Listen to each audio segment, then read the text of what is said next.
Napoleon, the mudfloods, the pyramids, Shakespeare, Francis Bacon, Tartaria.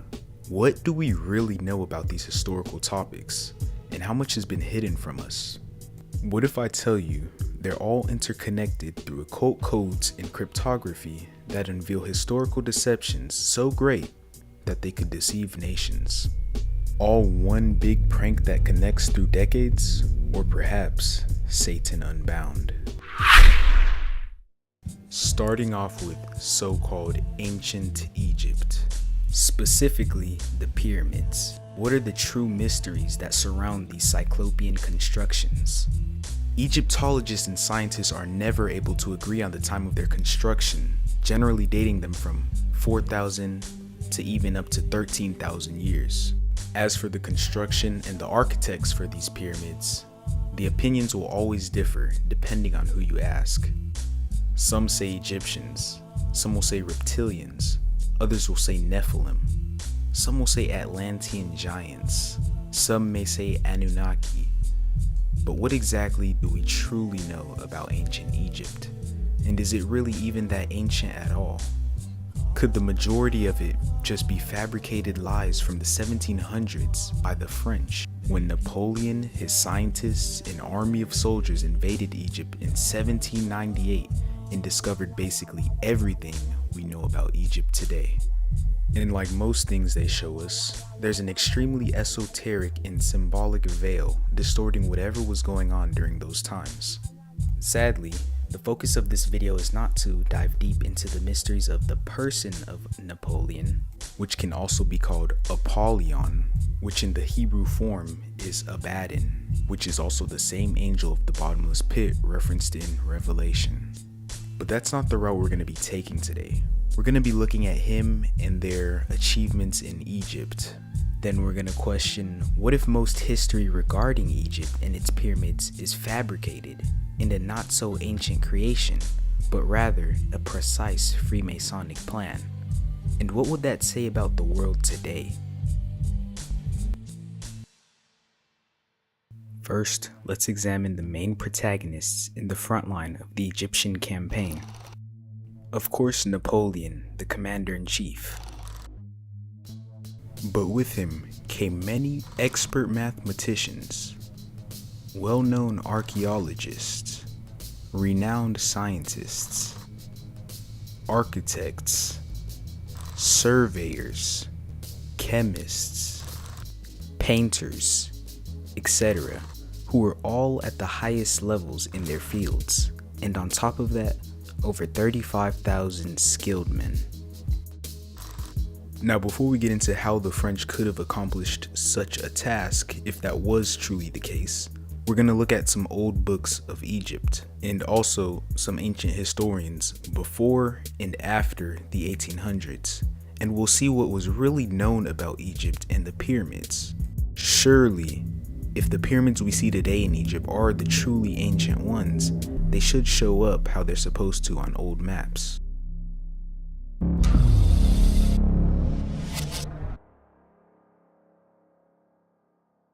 Here's a layout of how the pyramids are supposed to look so we can compare to the descriptions of old.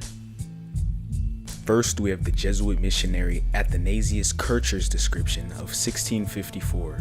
This illustration is missing the Nile and the Sphinx. We can see vegetation, which certainly was not the case, and they have the wrong shape and are arranged incorrectly. Then we have a book from Jan Sommer from the early 1600s. In this illustration, we only see one pyramid. The Sphinx is totally misrepresented, and instead we only see a head on a pedestal, and it has a lot of extras that are not there today. Then we have a map interesting titled Cairo, which was once Babylon, from 1572, and in this illustration we see missing pyramids. They are arranged incorrectly and are sized wrong. The Sphinx is disproportionate and does not even resemble a sphinx, rather a man. Next, we have illustrations from 1572 by Martin van Heemskerk showing only one pyramid and showing obelisks that are not found at the Giza Plateau. Then we have an illustration from 1653 this time showing the Sphinx as a woman. The Sphinx is also facing the wrong way, and strangely enough, the map shows north in what we call modern day south. Then we have 1720 description of Egypt by Sir Paul Lucas. The first two are oval in shape, and the third one does not resemble the Meidum pyramid in Egypt. You cannot find these pyramids anywhere in Egypt today. Then we have a description from Sebastian Munster in 1554. These don't seem to resemble the pyramids of Giza, but instead those of Meroe. However, there's still a lot lacking, such as the entrance, etc. Then we have a 1724 description by Johann Homan, where the pyramids are incorrectly arranged, and there are two sphinxes facing opposite directions, and we can also see pyramids on the other side of the Nile, which don't exist. Then we have a description from 1756, which depicts the pyramids incorrectly arranged, displays two sphinxes, miss the small pyramids in front of Menkora, and show additional pyramids compared to today. But what's even stranger is that many of the maps show no pyramids at all, especially maps like these, which even depict buildings but fail to depict pyramids. And as for the questionable ancient historian Herodotus, he gets it wrong too. Herodotus claims that Khufu is taller than Khafre by 40 feet, but in reality, the pyramid of Khafre is taller by 6 meters.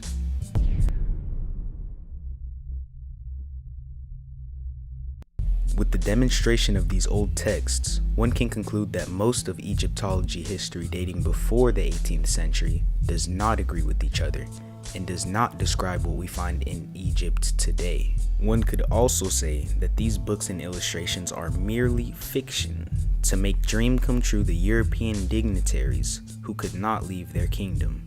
It will be precisely with this information base that the French civil engineers will be inspired to produce the false ancient Egypt.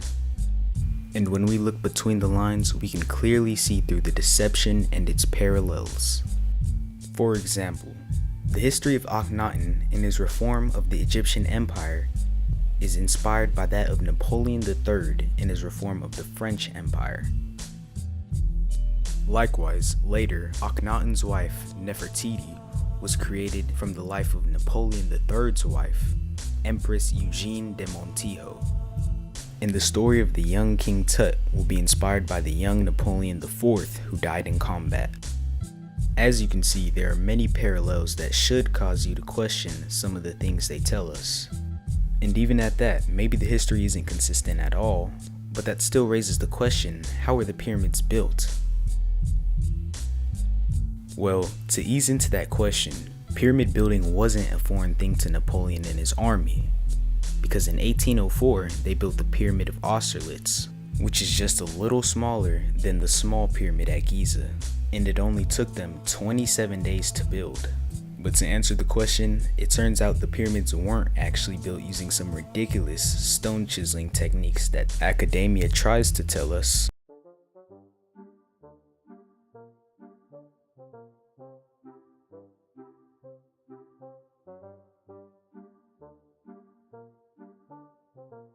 Rather built using a synthetic concrete called geopolymer. Here's describing how it was done. Geopolymer Institute crew cast massive imitation pyramid blocks. Or perhaps we should say genuine pyramid blocks. We used the same kind of earthen ingredients available to the ancient Egyptians. Now, remember while watching this video, every time they reference ancient Egyptians, think French Europeans who were top-level mathematicians, architects, scientists, chemists, surveyors, etc. 4,500 years ago. These massive blocks have the same chemical makeup and appearance as blocks of the Great Pyramid. The limestone we used consists of fossil shells called nummulites, like those in the Giza bedrock. Like in Giza, our French limestone is so loosely bound it doesn't require crushing. But unlike in Giza, it contains no kaolin clay. We heap the cement additives, lime, natron and kaolin clay, near the limestone. The two components will react in the water and build in situ geological glue, which will then yield the hard geopolymeric rock agglomerated limestone. We start making the cement by mixing sodium carbonate, found in Egyptian natron, and lime in 500 liters of water. We then add the kaolin, inherent to Giza limestone, and stir the mix with a wooden tool. We dump 1 ton of limestone rubble into the basin and mix it with the cement. Several days later, water has evaporated from the basin, so we remove the disaggregated limestone for making the block. Inspecting the mixture, 95% limestone aggregates and only 5% rock-making binder. Between 12 and 17% of water give it the consistency of wet sand. One squeezes the mixture with his hand and it keeps its shape. This batch will quickly gain strength.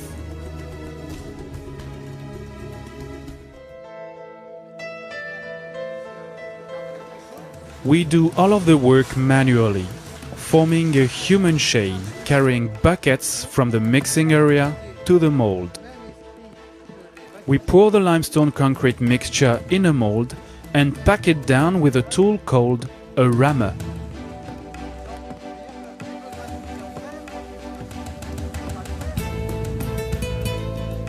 Compacting the material requires little effort.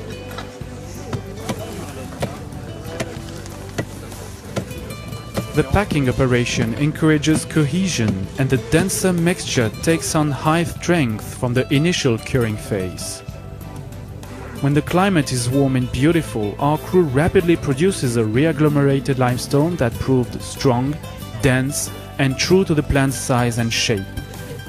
The mold consists of small wooden boards, which can be reused many times for making other blocks.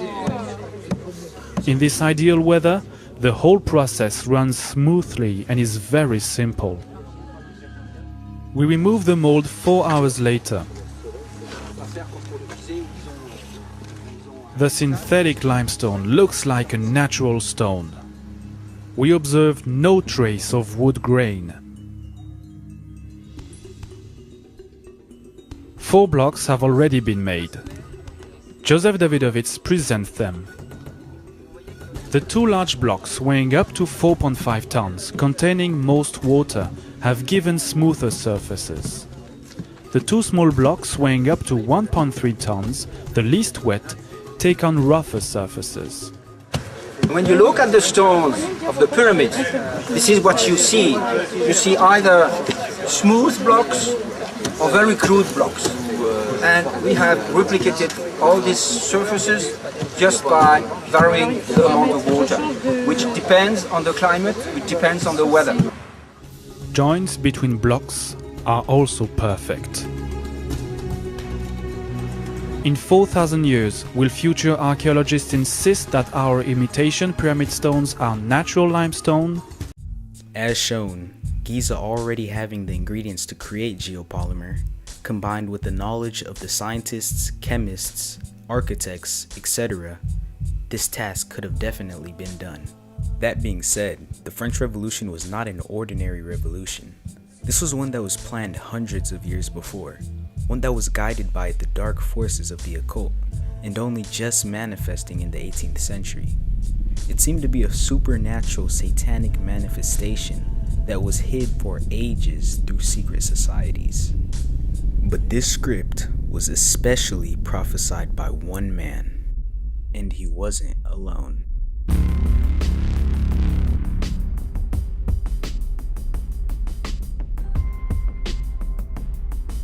The man, the myth, the legend. To this day, it's a mystery who was behind his work, but it surely wasn't him. The most famous writer in history, who never wrote a letter to anyone. Not a play, not a poem, or a page even exists in Shakespeare's own hand, and no contemporary evidence proves anyone even saw the man during his career. To this day, it's still debated who was behind his work. Was it John Dee? Was it Francis Bacon? Was it Queen Elizabeth? Was it Giordano Bruno? Or more likely, was it a group of occultists and sorcerers working for Satan himself? And you're probably asking, what does Shakespeare's work have to do with anything? And I tell you this, Shakespeare's work cryptically unveils many of Satan's plans to take over, and unveils his Luciferian agenda to deceive humanity through false enlightenment. Some would even say the cryptography in his work is beyond human ability.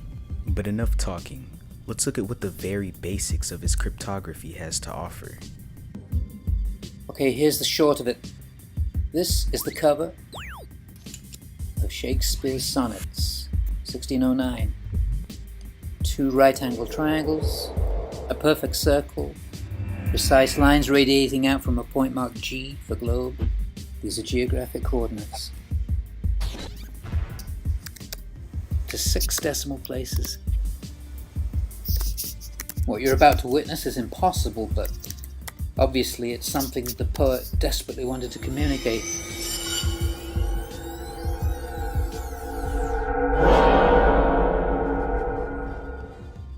In secret. The question's not who was Shakespeare, it's what was he? And that doesn't even scratch the surface. The question truly is, whom or what was Shakespeare? Whom was truly behind his work, and how did he have such insight? And under what authority? Another thing to call to question is, why are the pyramids based on the metric and globe system? Surely we know that the ancients didn't even believe that system. But guess who did?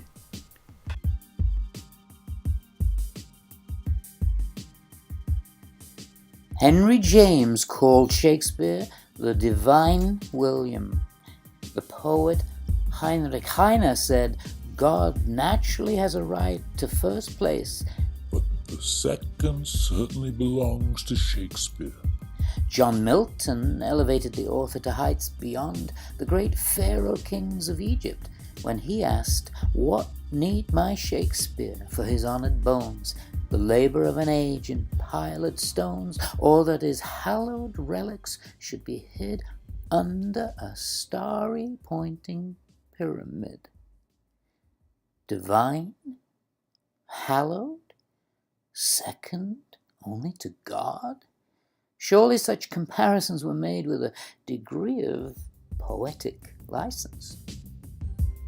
And like I said, we haven't even touched the surface of Shakespeare's work. Let's look a little bit deeper into some of his encryptions. Discovery that are kept Petter moving from code to code, each one in a seemingly perfect alignment. What were the odds of all this? In addition to Wayne and Bacon, the word boots, spelled like the constellation Boötes, is printed on this page. What happens if we draw this line? Petter draws a straight line between the 2 constellations. There is an expression up here called eggs and butter, but more often think of eggs and bacon. If we connect these, Petter draws a new straight line between the words butter and bacon. you see, I am in the middle. We insert. But what is this cryptic manifestation referring to? Is it referring to the great I am, or some occultic perversion of it? Let's continue. A compass. You see, the bees have the same relationship with the I am in the middle. And not only that, my friend, if you connect these lines, you get a 6x7 setup. But are you therefore just using that I am as more of the evidence for the Baconian authorship of Shakespeare? Well, I'm thinking... You're thinking more actually I am is related to this God. Curiously, Exodus, which is book number 2 by Moses, has a passage where God is saying his name, and that is Exodus 3:14. Pi, circle. Yeah. Look. This has to do with religious questions. It has to do with God. But again, let's just clarify. What does this mean? Why suddenly is at the center of these structures the phrase I am? Why have they put this here? Well, I interpret it to be of God. Why God? What's Well, your question for a second? Okay, It's very easy for me to access. It's the Freemasons are involved. Yeah, they are preoccupied with the temple of God in Jerusalem. On the Temple Mount. The temple itself, which was destroyed by the Romans in Year 70 Yeah. AD.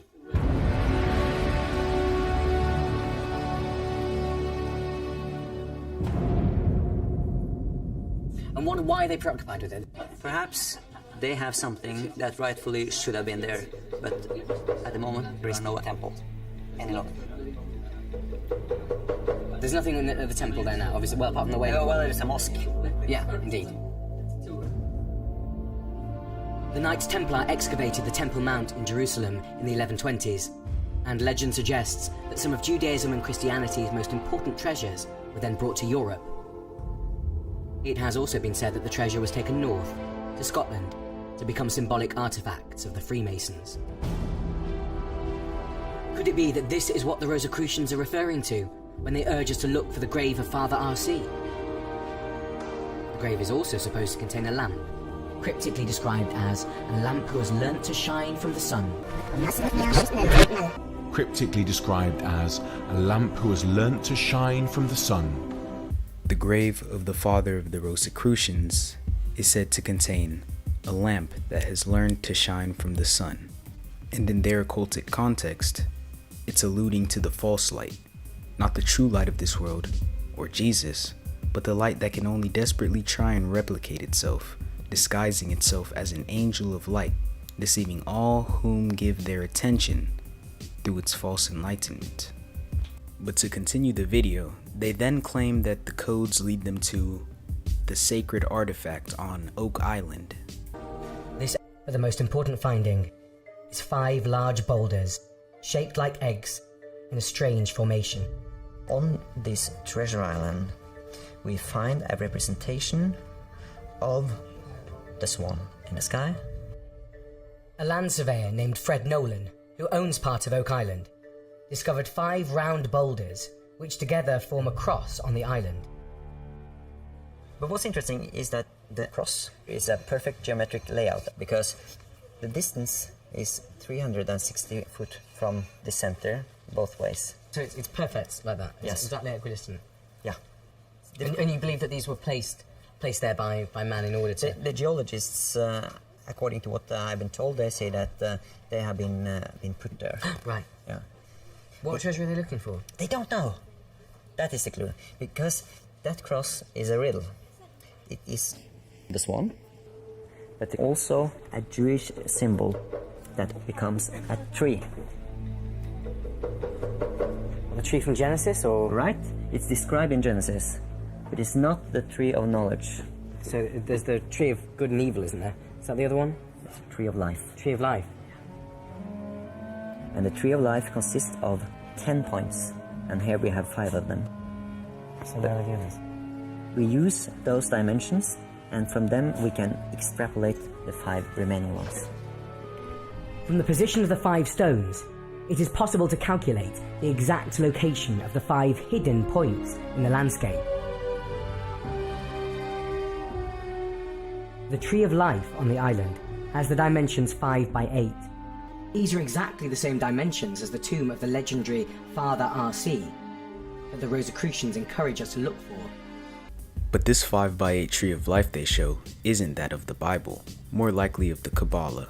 And of course, the occult has their deceptive versions of everything, including the tree of life, which in this scenario would more properly represent Metatron's cube. Metatron is the most significant angel in Jewish myths. Now, he's not found in the Bible, but has quite a backstory and does appear in other sources throughout history. Kabbalistic myths refer to him as the second lesser power in heaven, and is very mystical in nature, which is why today he is very popular among New Agers. Rockstar legend Carlos Santana told Rolling Stone magazine that he's been in frequent contact with Metatron since 1994. He stated, "And I know it sounds New Age, but in my meditation, this entity, which is called Metatron, said, we want to hook you back to the radio airwave frequency. We want you to reach the junior high schools, and universities." He also stated that Metatron sometimes appears as the eye inside of the triangle.